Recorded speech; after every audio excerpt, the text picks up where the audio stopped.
Kamusta pong muli mga kababayan? Si Kamanong po inyong lingkod ay muli pong nagbabalik at tayo po'y magkomentuhan dito po sa Tambayang Makabayan.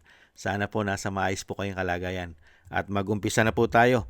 Komentuhan po natin ito pong pinag-uusapan po sa social media. Ito pong inilabas po na pahayag. Kung ito po may katotohanan ay nakakalungkot po para sa ating bansa. Ng isa pong kapitbahay natin na bansa ay marami po silang langis o oil pero hindi po tayo bibigyan mga kababayan at hindi po yata tayo bebentahan ng langis. Lalong-lalo po nagbawas pa sila ng presyo. Yan ang nakakalungkot. Ito po mga kababayan, ang Brunei po ay ang kanila pong sultan. Ito po ang pinag-uusapan mga kababayan. Basahin po natin. Ayon po sa kanilang sultan, yan po ang pinag-uusapan sa social media. Sultan ng Brunei, nag-alok ng murang langis. Ang ganda sana, no? Murang langis eh. Kailangan ng ating bansa yan. Sultan ng Brunei nag-alok ng murang langis sa karatig bansa. Pero, hindi isinali ang Pilipinas. Nakakalungkot naman, mga kababayan, na hindi tayo kasali. Kung ito po'y may katotohanan, nakakalungkot po para sa ating bansa na kailangan po natin ng murang langis. Samantalang ang Brunei ay nag-alok ng murang langis para po makatulong sa problema ng mga bansa. Lalong-lalo po sa karatig bansa, pero hindi sinali ang Pilipinas. Nakakalungkot naman po. Bakit kaya? Bakit kaya hindi sinali ang bansa? Mga kababayan, samantalang mahirap tayong bansa sa ngayon. Sobrang hirap po ang pinagdadaanan natin. Samantalang yun na po ang pagkakataon na tayo po'y makabili ng murang langis sa bansang Brunei. Pero hindi tayo isinali. At ang Brunei naman po mga kababayan ay talagang kahit po yata sa mga destinasyon ng sinasabing trade partners of Brunei Oil, yung sinasabing key Southeast Asia Trade Partners for Brunei Oils, ay tayo po ay na-mention lang. Ito po, ginugel ko po mga kababayan, yan po ang lumabas mga kababayan. Yan po ang mga top, katulad po niyan, ang kanila pong Southeast na nabibigyan po ng oil ay nangunguna po ang Singapore, Malaysia, Thailand, Indonesia. Tapos po ang Pilipinas ay na-mention lang. Mention as a destination in 2024. Trade data noong 2024. Pero hindi po tayo nasasama sa sinasabing trades ng regular. Yung regular tayong nadadalan ng Brunei. Pero siyempre po, ang pinakamarami po nilang nabebentahan ng langis o oil ay nangunguna po siyempre po ang China at Australia, Japan. Yan po ang kanilang top, yung pinakamalakas sa bumili. Ang major buyer po nila like Japan, Australia, and China at kasama rin po ang India, mga kababayan. At siyempre po sa Southeast ay ang Singapore, Malaysia, Thailand, Indonesia. Pero ang Pilipinas po ay na-mention lang. Hindi po hindi po kasama, katulad po sa murang oil na sinasabi po ng kanilang sultan. Yung murang langis para po sa karatig bansa, katulad po ng Pilipinas, karatig bansa ay hindi po kasama at hindi kasali sa bebentahan. Nakakalungkot po, no? Hindi tayo kasali. Hindi tayo kasali sa alok na murang langis. Nag-alok ng murang langis, pero hindi tayo kasali. Pero bibigyan din naman tayo kung bibili tayo, kaya lang hindi mura. Ganon po yun. Hindi po ba? Pwede po tayong pagbilan, kaya lang hindi tayo kasali doon sa murang langis na bebentahan nila.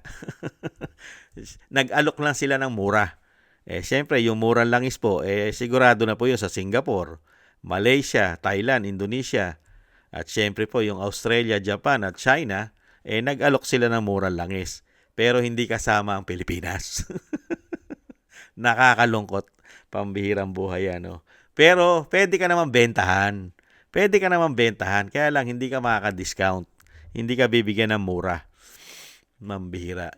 Alam naman po natin ang Brunei, mga kababayan, ay matatalino po yan. Mahusay po ang leader diyan. Kaya nga maunlad ang Japan, ang Brunei. Di ba? Mahusay ang kanilang leader. Kaya po ang kanilang bansa ay sinasabing mayaman, lalo-lalo po sa langis. At alam din po natin na ang Brunei ay tumitingin din po sa leader yan. Ang Brunei po ay tumitingin sa leader. Hindi po ba? Ano po bang klaseng leader kasi meron ang ating bansa? At alam din po natin, ang Brunei po ay naging malapit po yan nung panahon po ni dating Pangulong Duterte. Malapit po ang Sultan at Bansang Brunei nung panahon po ni dating Pangulong Duterte. Syempre, hindi mo maalis na isang leader, isang sultan, isang hari, isang presidente sa kanilang bansa. Tapos mababalitaan ng isang sultan ng Brunei, yung dating Pangulo na naging malapit po sa kanya, si dating Pangulong Duterte, ay ipinatapon na lang po na walang due process at pinulitika pa gamit ang ICC. Ginamitan pa ng pera ng taong bayan ayon po sa ating mga Marines. At napakarami nila nagsabwatan. Gobyerno mismo ang nakipagsabwatan di umano sa ICC. Hindi po ba? Ayon sa mga Marines, dollars ang ginamit, dolyares. Hindi po ba?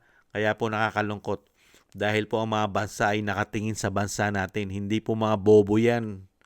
Matatalino po yan. At alam nila, ang bansang Pilipinas ay lugmok sa korupsyon, lugmok sa pamumulitika, at lalong lugmok sa kahirapan.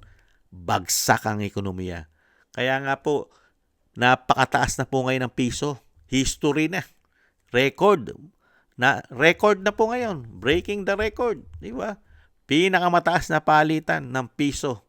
Dahil nga po, bagsak ang ekonomiya at piso nasa 60 pesos na.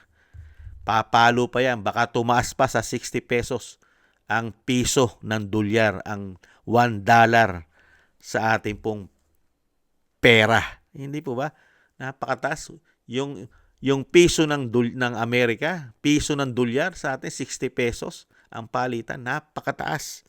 Dahil nga po wala naman po tayong nahita sa ating gobyerno ng mahigit 3 taon. Mag-4 na taon na. Di po ba? Dinala lang po tayo sa korupsyon at pamumulitika. Kaya po ang mga bansa na katulad ng Brunei, nakatingin po yan. Alam po nila kung anong klaseng gobyerno meron tayo. Bakit mo nga naman bibigyan ng murang langis? Puro magnanakaw, di umano, ang nasa gobyerno natin ngayon. Hindi po ba? Bibigyan mo ng murang langis. Tapos, napakalaki pa ng kikitain ng mga oligarkiya. Hindi kaya?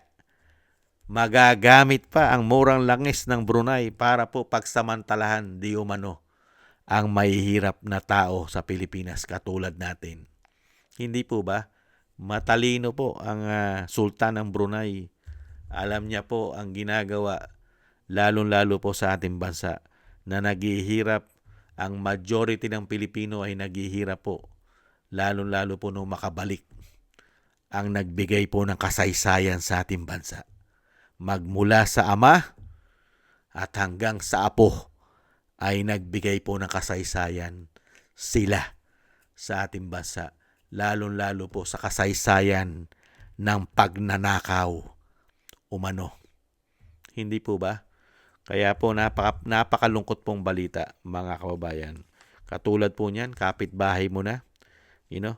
Miyembro ka pa ng ASEAN, ang Southeast Asia. Kasapi ka pa. Pero hindi ka man lang bentahan ng murang langis. Anong klase yun? Ibig sabihin,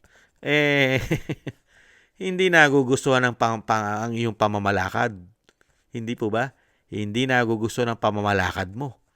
Pagka ganyan po, wala kang kwenta dahil wala kang patol. Ganun ang lumalabas nun eh. Ayaw kang patulan at ayaw kang tulungan. Dahil una-una, hindi ka nakikikitaan na ikaw ay tunay na leader. Ganun po yun eh. Kung ikaw ay tunay na leader para sa bansa mo, hindi ganito ang sitwasyon ng bansa ngayon. Kung ikaw ay tunay na leader. Di po ba? Ibabangon mo ang bansa mo katulad ng Brunei. Katulad ng kalapit bansa natin. Hindi po ba? Ang bansa nila ay pilit po nilang binabangon ang kanilang ekonomiya. Samantalang sa atin, pilit tayong ibinabaon sa problema at sa utang. Hindi po ba? Dahil po sa korupsyon nila. Kaya po ang kawawa, tayong mga Pilipino, tayong mahihirap at ang susunod nating lahi ay kawawang kawawa. Hindi pa ipinapanganak, baon na po sa utang, mga kababayan. Hindi pa ipinapanganak. Ganyan po ang napala po natin. At ito po'y kahiya-hiya. Kahiya-hiya po ang ating bansa. Dahil meron pong katulad ng Brunei na hindi man lang tayo bigyan at hindi tayo nasama doon sa sinasabing pabor na magbebenta ng murang langis. Unbelievable. Nakakalungkot po. Kaya mamimiss mo talaga yung liderato no? Yung pagiging leader ni dating Pangulong Duterte na wala siyang pinapaboran. O hindi siya tuta. Hindi siya nagpakatuta kahit anong bansa. Kahit ng China, hindi kailanman siya naging tuta ng China. Siya ay naging maayos na leader at nagamit niya po ang kanyang talino, lalong-lalo po sa mga papasok na investor o mag-i-invest sa ating bansa. Katulad po ng China, nag-i-invest po yan at naihiraman po ng bansang Pilipinas yan sa mga programa at proyekto na kailangan po ng ekonomiya ng ating bansa. Dahil hindi naman po tayo makakahiram ng sobra-sobra, lalong-lalo po doon sa sinasabing nagpapakatuta raw po tayo sa Western sa panahon ngayon. Hindi naman po natutulungan ang ating bansa. Hindi kaya. Kaya nga lugmok tayo sa kahirapan mga kababayan. Dahil yung mismong kapitbahay mo, inaaway mo, natutulong sa'yo. Katulad niya, kapitbahay mo, di po ba? Nakikitaan ka na mismo mga kapitbahay mo, inaaway mo. Kaya yan, ang napala ng Pilipinas, yung malalapitan mo sana ng gipitan at mahihingan mo ng tulong sa gipitan at mabibigyan ka pa ng pabor, ay nawawala na po isa-isa ang tiwala sa ating bansa. Nakakalungkot. Sana po dumating ang panahon mga kababayan na ang agila ng Maynila ay ang agila ng Mindanao. Dahil wala naman pong agila ang Maynila. Nasa Mindanao ang agila. At alam na po natin kung sino yon. Yung may tapang at malasakit, mga kababayan. Maraming salamat po mga kababayan sa nagusto po ng ating Tambayang Makabayan sa YouTube at TikTok. At ganoon din po sa ating mga subscribers. Maraming salamat po sa inyo at sa mga patuloy nagsusubscribe, nagko-comment, like, and share. Thank you po sa inyo mga kababayan. At shoutout po sa mga nagbibigay po ng tulong. Shoutout po kay Eric Hershaw ng Canada, kay Annie Jo, si Jem Aris ng United Arab Emirates, Tatay Nick ng Canada, si Balance Vision TV, si Mila Yi, Jesus Valdepena, Gay at Shena, Kingston ng Hong Kong, Jake Yahut ng Maisog, California, USA, Gina Ray Solidides ng Berlin, Germany, Julieta Celona ng Sydney, Australia, Baby Roman at Ate Isa ng Cagayan. Thank you po sa inyo mga kabayan at ingat po kayo, lalong-lalo po sa inyo po mga paggawa. At syempre po yung dasal at panalangin po natin, tuloy-tuloy lang po tayo, ang ating pong buong sambayanan at ang pamilya Duterte, ang ating dating Pangulo at ang ating Vice President at ang ating mga soldiers, ex-marine, naway maingatan po tayong lahat sa kapahamakan. Thank you po sa mga dasal at God bless po sa inyo lahat. Taste lang po tayo mga kabayan. Paalam. Bye-bye.